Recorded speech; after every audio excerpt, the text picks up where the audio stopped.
आप सभी को मेरा नमस्कार। इस राष्ट्रीय सम्मेलन में आज मैं आपके सामने एक अत्यंत महत्वपूर्ण विषय जो कि विकास का अधिकार और मानव गरिमा की बात करता है, जिन्हें हम सेवा के दृष्टिकोण से समझने का प्रयास करेंगे। आज की दुनिया में जहां असमानताएं बढ़ रही हैं, वहां सेवा हमें यह याद दिलाती है कि सच्चा विकास केवल आर्थिक विकास नहीं है, बल्कि प्रत्येक व्यक्ति को सम्मान, अवसर और संवेदनशीलताएं के साथ आगे बढ़ने का प्रयास है। कुछ इस संदर्भ में मुख्य बिंदु हैं जिस पर मैं आपके समक्ष प्रस्तुत करूंगा, जैसा कि सीमा क्षेत्रों की सामाजिक आर्थिक पृष्ठभूमि, जिसमें जम्मू एवं कश्मीर के सीमा क्षेत्र विशेषकर पुंछ, राजौरी, कठुआ, सांबा और जम्मू के कुछ भाग ऐसे भौगोलिक क्षेत्र हैं जो दशकों से सैन्य तनाव और सुरक्षा जोखिमों के दायरे में आते रहे हैं। इन क्षेत्रों की जनसंख्या, खास तौर पे किसानों की बात करें तो कृषि, पशुपालन, श्रम और छोटे व्यापार पर निर्भर करती है, किंतु लगातार होने वाली गोलाबारी, भू माइनिंग, आवागमन पर प्रतिबंध और आकस्मिक विस्थापन ने इनके आजीविक स्रोतों को गंभीर रूप से प्रभावित किया है। हमने पिछले दिनों देखा जिस तरह से गोलाबारी पूरे सीमावर्ती क्षेत्र पे हुई, किस तरह से हमारे लोगों का जनजीवन जो प्रभावित हुआ, जिसमें मुख्य चुनौतियां हमने देखने को मिली: अस्थायी शरण सत्रों में रहना, खेतों तक पहुंच में बाधाएं, सीमित परिवहन और संचार, सरकारी योजनाओं तक पहुंच में रुकावटें, सामाजिक सुरक्षा और मनोवैज्ञानिक तनाव। दूसरा इसमें जो बिंदु है वो शिक्षा का अधिकार, जो कि आर्टिकल 21A में दर्शाता है। स्कूलों का बंद होना, सुरक्षित संस्थानों पर बार बार जाना, शिक्षकों की कमी, छात्रों में मनोवैज्ञानिक असुरक्षा, स्वास्थ्य का अधिकार, समानता और सामाजिक न्याय, जो कि आर्टिकल 14 और 15 में आता है, विस्थापन से सुरक्षा का अधिकार, सतत विकास लक्ष्य जिसको एवं सीमा क्षेत्रों की स्थिति बहुआयामी और जिसको हम सस्टेनेबल डेवलपमेंट गोल की परिभाषा करते हैं। इसमें अच्छा स्वास्थ्य और कल्याण की बात रखी गई। सुरक्षा जोखिमों के कारण स्वास्थ्य सेवाओं की आपूर्ति बाधित हुई। गुणवत्ता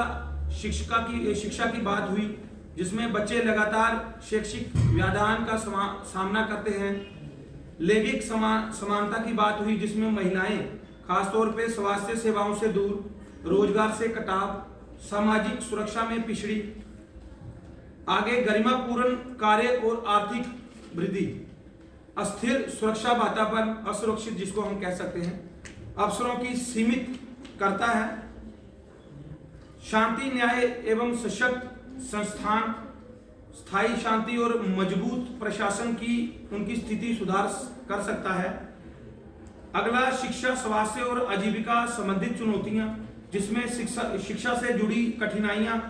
स्वास्थ्य संबंधी समस्याएं, आजीविका और आर्थिक कठिनाइयां, महिलाओं और बच्चों पर असमान प्रभाव, जिसमें शिक्षण संस्थानों से दूरी, मनोवैज्ञानिक आघात, स्वास्थ्य जांच की कमी, सामाजिक भूमिकाओं की सीमाएं, निर्णय प्रक्रियाओं में भागीदारी कम। बच्चों की बात करें तो भय और तनाव, सीखने की क्षमता पर प्रभाव, सुरक्षित खेलने बढ़ने का वातावरण नहीं। सरकारी नीतियों और उनके प्रभाव की अगर बात करें तो सरकार ने बड़ी सारी एक अच्छी पहल करी, जिसमें सीमा क्षेत्र विकास कार्यक्रम, जिसको हम BADP अंडर ये मिनिस्ट्री ऑफ सोशल के अधीन आता है, सीमा बस्तियों में के लिए बंकर बनाए, सीमा क्षेत्र के विद्यार्थियों के लिए आरक्षण का लाभ दिया और स्वास्थ्य मिशन, महिला कल्याण योजनाएं, राष्ट्रीय सामाजिक सहायता कार्यक्रम। किंतु इनमें से संस्थानों की कमियां, संसाधनों की सीमाएं, निगरानी तंत्र कमजोर जिसको हम चेक कहते हैं, स्थानीय आवश्यकताओं की अनदेखी, इसमें सुधार हेतु जो रिकमेंडेशंस गई, जिसमें शोध में ये हुआ कि शिक्षा के सुधार में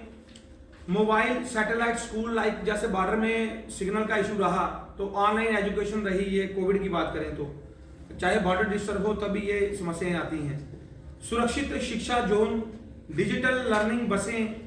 संसाधन युक्त कोचिंग केंद्र, छात्रवृत्ति और मेंटरशिप कार्यक्रम। स्वास्थ्य सुधार की बात करें तो इसमें मोबाइल स्वास्थ्य क्लिनिक लाइक, हम अगर बिल्डिंग बनाते हैं, इंफ्रास्ट्रक्चर बनाते हैं तो वो गोलाबारी से कहीं ना कहीं नुकसान उसका देखने को मिल सकता है, तो उसके लिए हमें मोबाइल स्वास्थ्य क्लिनिक बनाने की जरूरत है। मानसिक स्वास्थ्य परामर्श, आपातकालीन चिकित्सा केंद्र, गर्भवती महिलाओं के लिए विशेष सहायता भी प्रदान की जानी चाहिए। आर्थिक एवं आजीविका सुधार, कौशल विकास केंद्र, सीमा कार्यक्रम, कृषि सुरक्षा और बीमा, किसानों को जो खास तौर पे मिली, पशुपालन डेयरी आधारित वैकल्पिक आय, शासन और सुरक्षा सुधार, सामुदायिक भागीदारी आधारित शासन, पारदर्शिता निगरानी तंत्र, जिसमें हम पारदर्शिता की बात कर रहे हैं क्योंकि अकाउंटेबिलिटी तय होनी चाहिए, सीमा प्रबंधन में नागरिक हित दृष्टिकोण, पुनर्निर्वास की स्थायी नीति, रिहेबिलिटेशन के लिए जो बनाई जानी चाहिए, महिलाओं और युवाओं के सशक्तिकरण की भी इसमें महत्वपूर्ण एक विषय है, जिसमें महिलाएं स्वयं सहायता समूह, युवा कौशल हब, खेल और सांस्कृतिक केंद्र। अगर हम इसके सारे बिंदुओं के निष्कर्ष की बात करें तो मैं समझता हूं कि जम्मू कश्मीर के सीमा समुदाय सुरक्षा जोखिमों, विकासात्मक अवरोधों और मानवाधिकार चुनावों के जटिल चौराहे पर खड़ा है। इनकी जीवन परिस्थितियां यह स्पष्ट करती हैं कि सतत विकास और मानवाधिकार एक दूसरे के पूरक हैं, इक्वल हैं। जब सुरक्षा अस्थिर होती है तो विकास स्वयंवादित हो जाता है। ऐसे में नीतिगत हस्तक्षेपों को केवल सुरक्षा केंद्रित नहीं बल्कि मानव केंद्रित होना चाहिए। सम्मान पूर्ण और गरिमापूर्ण विकास सुनिश्चित करने के लिए आवश्यक है कि स्थानीय वास्तविकताओं को पहचानना जरूरी है, समुदाय को निर्णय प्रक्रिया में शामिल किया जाए,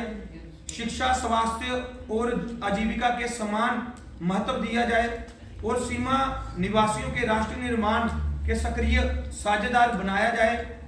यदि इन रणनीतियों के प्रभावी रूप से लागू किया जाए तो सीमा की संवेदनशीलता को अवसरों में बदला जा सकता है और जम्मू कश्मीर के निवासी एक सुरक्षित, सम्मानजनक और सतत भविष्य की ओर अग्रसर हो सकते हैं। इस सारे विषय के संदर्भ में जो जमीनी सतह पर हमने मैं विधि विभाग में छात्र हूं यहाँ जम्मू विश्वविद्यालय में, उसके साथ साथ मैं अध्यक्ष हूं बॉर्डर वेलफेयर ऑर्गेनाइजेशन जम्मू व कश्मीर में। तो जो हमने लिखित रूप में केंद्र सरकार और केंद्र शासित प्रदेश के जो मुख्य यहाँ पे प्रशासनिक अधिकारी हैं उनके साथ जो ये कुछ पत्राचार आपसे मैं साझा कर रहा हूँ इस मंच से कि जो हमने कार्य किया,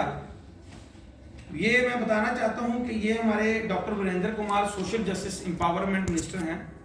इनको हमने एक ज्ञापन पत्र सौंपा था जब हमारा जो बॉर्डर था डिस्टर्ब हुआ था, वहाँ किसानों की जो पशुधन जो है उसका नुकसान हुआ, फसलें बर्बाद हुई, घर बर्बाद हुए, बड़ा नुकसान हुआ, जान माल का नुकसान हुआ। उसके बाद हमने यहाँ के जब कोई कार्रवाई नहीं हुई केंद्र सरकार की ओर से, हमने यहाँ के मुख्य सचिव, ये हमारे चीफ सेक्रेटरी साहब हैं हमारे केंद्र शासित प्रदेश में, इनको भी हमने ज्ञापन पत्र दिया। तो ये विभिन्न प्रकार के पत्राचार हैं, ये मैं बताना चाहता हूँ कि तहसील स्तर से लेके जिला स्तर और प्रांत स्तर और ये केंद्र शासित की राज्य की बात करूँ, छोटे से अधिकारी से लेके बड़े अधिकारी का नाम ले तो जिसको मैंने पत्राचार ये कम्युनिकेट नहीं किया लिखित रूप से, परंतु जो मेरा अपना निजी अनुभव है उसका निष्कर्ष यही है कि जब तक हम चाहे वो सरकारी स्तर की बात करें, प्रशासनिक स्तर की बात करें, सामाजिक स्तर की बात करें, जब तक हम सब लोग अकाउंटेबल नहीं होंगे, जवाबदेही तय नहीं होगी किसी भी प्रकार से, तब तक हमारे जो सीमावर्ती क्षेत्र में जो हमारे युवा हैं, चाहे महिलाएं हैं, चाहे किसान हैं, किसी भी प्रकार से जो समुदाय है उनको सशक्त नहीं किया जा सकता। जरूरत है समय अनुसार जवाबदेही तय करने की। धन्यवाद।